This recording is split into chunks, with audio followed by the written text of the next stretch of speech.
Madame Hollywood, bonjour. Bonjour Emmanuel. Alors merci d'être avec nous aujourd'hui. Vous êtes Madame Hollywood, on va dire, à la scène et Martine à la ville. C'est ça. Alors vous êtes un peu la reine de la transformation, parce que vous avez un monde bien à vous. Donc sur cette première photo que vous nous avez présentée, on vous voit en train de passer des disques. Vous passez des 45 tours. Est-ce que c'est une passion, la musique, et depuis quand vous vous intéressez justement aux 45 tours, à la musique en général? Alors en fait c'est ça qui m'intéresse, c'est le 45 tours, parce que ce qui m'intéresse aussi c'est la pochette. Et c'est aussi plutôt vintage, même si ça revient un petit peu. Quand moi j'ai commencé, personne n'utilisait les 45 tours. Et c'est venu parce que j'avais les 45 tours et je me suis mise comme ça à les écouter. Et j'avais la chance d'avoir, mon mari avait un bar où j'ai pu commencer à jouer. Donc je ne suis pas DJ, je suis passeuse de 45 tours. D'accord. Alors quand vous parlez de pochette, hein, c'est l'illustration de la pochette qui vous plaisait particulièrement? L'illustration, mais aussi souvent sous les pochettes de 45 tours, il y a toujours des noms, parce que ça a été offert par telle personne, parce que finalement je chine beaucoup de 45 tours. Et j'aime bien les pochettes. De toute façon, quand je joue, je montre toujours la pochette, toujours. D'accord. Rendre à César ce qui est à César, en quelque sorte. Donc la musique, justement, vous la passez, vous le disiez, les 45 tours, et vous allez dans des manifestations, vous allez dans des endroits branchés de Bordeaux, par exemple, où vous passez des disques, les gens suivent le mouvement? Oui, j'ai quelques petits fans, mais je ne joue pas trop à Bordeaux, enfin de temps en temps, comme hier soir j'ai joué, mais sinon je joue plutôt dans des soirées privées. J'ai pas mal joué dans des châteaux de vin, avec ma petite caravane. Et j'ai aussi joué à Hong Kong, en Espagne, par des opportunités, voilà, pour me marrer, quoi. D'accord. Donc vous êtes une grande voyageuse. Oui, je voyage comprends beaucoup, bien. ouais. Sur la deuxième photo, on vous aperçoit avec un homme qui s'appelle Vincent Portal. J'aimerais que vous nous racontiez un petit peu votre rencontre avec Vincent et puis que vous nous parliez de l'activité que vous avez tous les deux. Alors avec Vincent, on s'est rencontrés à Saint-Michel, parce que comme je vous disais, je chine beaucoup et lui aussi. Et en fait, ce sont nos caravanes qui se sont rencontrées.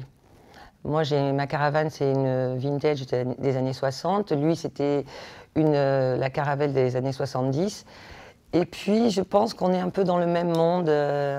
On n'a pas vraiment besoin de se parler.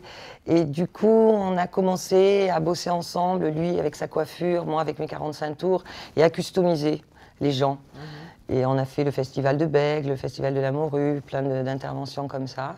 Et on aime bien. Et bientôt, on en fait une à Saint-Macaire, qui va s'appeler, je crois, le bal coiffant ou décoiffant. D'accord. Alors moi, j'ai eu le plaisir de vous voir il y a peut-être 2 ans à la Guinguette chez Alric, où vous passiez effectivement vos 45 tours et Vincent coiffait les dames avec la laque. Je crois que c'est un ustensile qu'il aime bien utiliser. Et j'avoue, c'était assez drôle et les gens participaient, autant les grands que les tout petits d'ailleurs.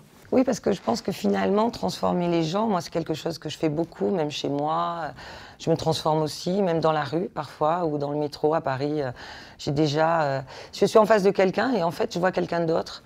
Donc, je lui propose d'être quelqu'un d'autre. Et ça marche très bien. Les gens, ils se laissent aller à ça. Et ça me plaît de faire ça, oui. J'aime beaucoup ça. Alors, je crois que vous êtes même allé jusqu'à proposer à des gens, à un couple notamment, d'intervertir les tenues. Ou encore vous, à échanger vos tenues avec quelqu'un d'autre? Oui. Et les gens sont assez souples là-dessus, ils se laissent... Oui, je suis étonnée. Finalement, peut-être que je vais chercher chez eux quelque chose qu'ils ont, mais ils ne savent pas. Et du coup, ça s'ouvre pour eux, ils acceptent et ça leur plaît. Et finalement, ce que j'aime bien, c'est quand ça me vient. D'un seul coup, ça me vient et je commence toujours par les chaussures. Je demande toujours, vous faites quoi comme pointure? Et je pars des chaussures et je construis le personnage à partir des pieds, du bas. D'accord. Le goût de la transformation, j'imagine, ce n'est pas venu tout récemment. Ça a dû vous gagner il y a longtemps. Enfant, déjà, vous aimiez vous costumer, vous déguiser? Alors moi, je ne sais pas si j'aimais, mais en tout cas, on aimait me déguiser, ça c'est sûr. Ouais. Dans ma famille, on se déguise beaucoup, on aime bien se mettre des chapeaux, des lunettes. Donc oui, depuis que je suis toute petite, mais je pense que c'est plus parce que j'ai besoin dans ma vie de de m'éloigner de quelque chose. Donc je suis souvent moi-même tous les jours un peu déguisée, je crois. Je porte tout le temps des lunettes, des accessoires, des animaux, des faux animaux, des choses comme ça. Si on vous dit que vous êtes une originale, est-ce que ça vous vexe ou au contraire ça vous flatte? Non, ça me va. Ça vous va? Enfin, en tout cas, je suis moi. D'accord. Un peu original, oui. Voilà, ainsi s'achève la première partie de l'émission avec Madame Hollywood. On se retrouve la semaine prochaine pour la suite.